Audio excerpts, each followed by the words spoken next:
glucose from carbohydrates is the preferred fuel of human metabolism and has been for most of human evolution. Hey, Freak Joe! You're going nowhere! I got you for 3 minutes! 3 minutes of heat time! The low-carb movement keeps coming back over and over again in different faces, and each of them swears, "Oh no, I'm not like the last low-carb. No, we tweak it a little bit. But I mean, they're very similar manifestations, and of course they sell lots of books." Mark Sisson is the author of the Primal Blueprint, a diet which encompasses a niche market within the new facelift of the low-carb movement known as the Paleo diet. This lifestyle builds upon the universally indoctrinated and foregone conclusions of evolutionary biology and hypothesizes that man lived primarily on a diet of fat and meat.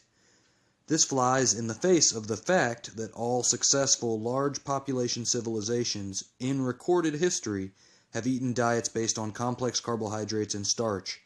Of course, Mark Sisson has interpreted the shadows on the cave wall to exclude all of recorded history and focuses on a blueprint of speculation about the diet and lifestyle of cavemen in the Paleolithic era.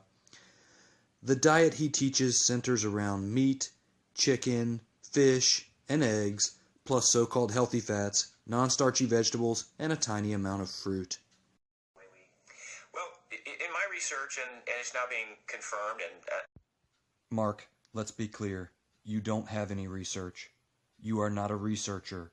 You have never published anything in a peer-reviewed medical journal. You are a blogger and a snake oil salesman.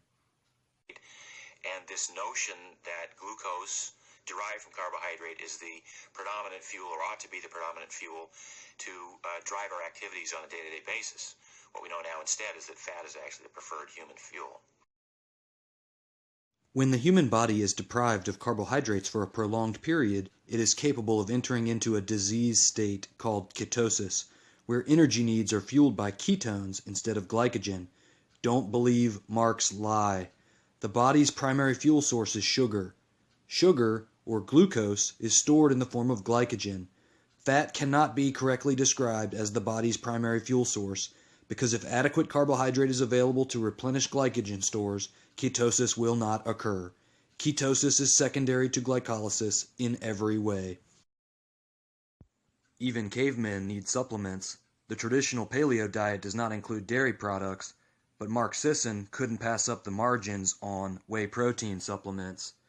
Don't forget your omega-3s with fish oil.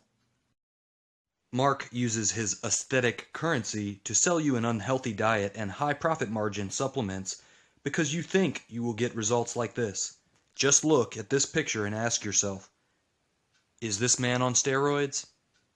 Be honest. You know, this isn't an academic debate. This isn't an academic discussion. Who's right, who's wrong.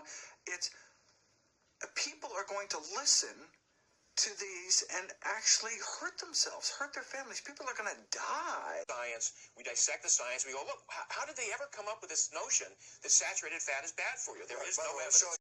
Huh? What about this study published in the Journal of the American College of Cardiology, which concludes consumption of saturated fat impairs artery function? How's that for evidence? Directly.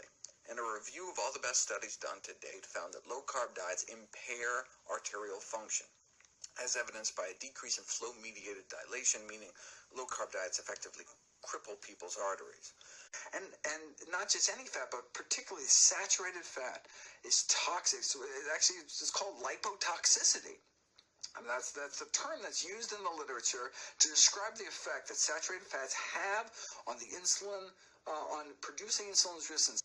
And low-carb diets were associated with significantly higher risk of all-cause mortality, meaning low-carbers living a significantly shorter lifespan. Better, you dumb fucking cunts. You just got ganked by Mark Sisson. Fuck.